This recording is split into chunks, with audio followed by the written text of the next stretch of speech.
Market trading today. So let's do a quick recap then of all the stocks that did well in today's trading session.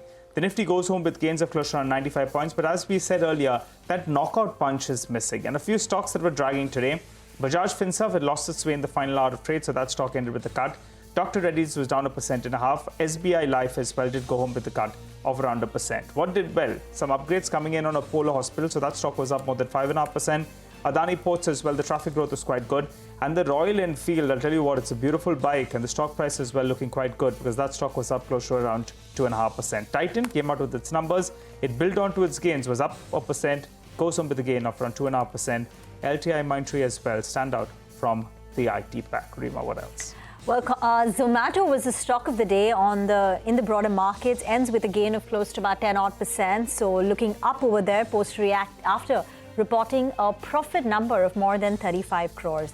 Other notable gainers include a Concor reacting favorably to numbers. Gujarat Gas was higher in trade. A couple of NBFCs like L&T Finance Holding, M&M Financial, LIC Housing Finance saw a gain between about 3 to 4%. On the losing side, you had Marico down 1%. Chola Investments slipped close to about 3.5%. And some earnings misses, like a Kirloskar Oil, for instance, that was under pressure. The stock slipping in trade. And there goes the bell.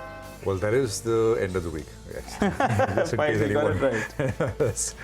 Well, so done for the week. Let me just quickly wrap up the week from a sort of Friday to Friday perspective. 2.5% of the small cap index, and we leave just about 1% away from its highs.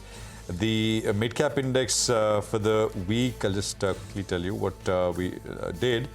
2.25%, so a little less actually on the mid-cap index. For the Nifty for the week, it was almost just under 1% or so. Actually, the start of the week was not that great, but of course things picked up and looked vastly better. And of course, the weakest of the lot has been the Nifty Bank. For a while, it's been the weakest, but it did better than the Nifty with about 1.25% gain. That's Friday to Friday. So that's essentially where we leave off at. It's goodbye from all of us here at this edition of Closing Bell. Thank you very much for watching. But don't go anywhere. Our Friday special Smart Money will pick up on the action in just a bit.